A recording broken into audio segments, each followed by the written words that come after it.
Let's talk Blackpool. Remember when they were attacking and playing some great football in the Premier League?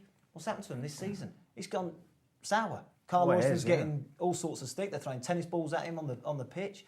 It's just gone. I don't know what's happened. Paul Ince obviously was manager early in the season. Didn't work out for him. He got a lot of loan people in, and they've all gone back to their clubs and really struggling. The squad is not good enough, and it's a massive win last couple of weeks, though, wasn't it? I think it was Wigan. Wasn't it? Away. Where did it come from? See the fans as well. Yeah. They had a good following now, and that kept them with a chance. Well, the week before they were giving Carl Oyston stick, weren't they? Throwing the tangerines and the tennis balls at him. Yeah. And then he gave 3,000 tickets away to go to Wigan.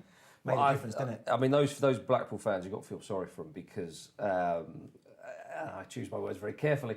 The financial situation of that club is extremely questionable, is what I would say. They've seen their club go to the Premier League. The funfair's got a lot better, though. The funfair has improved, to be fair.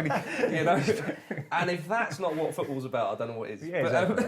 But they made, obviously went up to the Premier League. They would have got a lot of money from there. They would have got the parachute payments. They made tens of millions of pounds off the back of that move. But the fans are saying that there was an air of, we're in the Premier League, it doesn't matter if we go down, we've got I think they expected it, didn't they? I think it was one of them where the chairman was But he didn't invest, this really. This is a bonus for being in Premier League. Yeah. I expect to go down. Yes. So there was no pressure really on the manager. The fans aren't going to be having that. No, Exactly. Once you get that parachute money, the fans expect to reinvest it and try and get back up. Get We saw West Brom a few years ago, didn't we? Yeah. Yo-yo. That's right. Up and down. Yeah. They kept the majority of their squad. But Blackpool haven't reinvested at all. Not at all. No. And you could see them slide down that league. I mean, they started really well. They had a good start, and then suddenly they've really, it's such a competitive league anyway, that teams down the bottom have really tried to bring in loans and signings to try and get them out of that relegation zone. And Blackpool slowly slipped down the league. And what a weekend we've got now. I mean, at the bottom. It's going to be tight for Blackpool. I don't know who's going to go down, but it's Blackpool are right in the mix. But I think that win they had against Wigan was massive.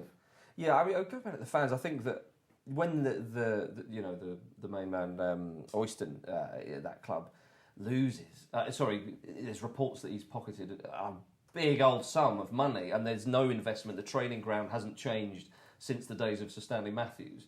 And there's no new players in, really, all that kind of stuff. And then he's pictured next to a banner saying, it's Oyston's cash cow Blackpool Football Club. If you're a Blackpool fan, you're going to be absolutely incensed by that. Yeah, I'm not surprised Blackpool fans are incensed. Carl Oyston not ploughed money back into the football club. Should owners reinvest? Let us know in the comments below.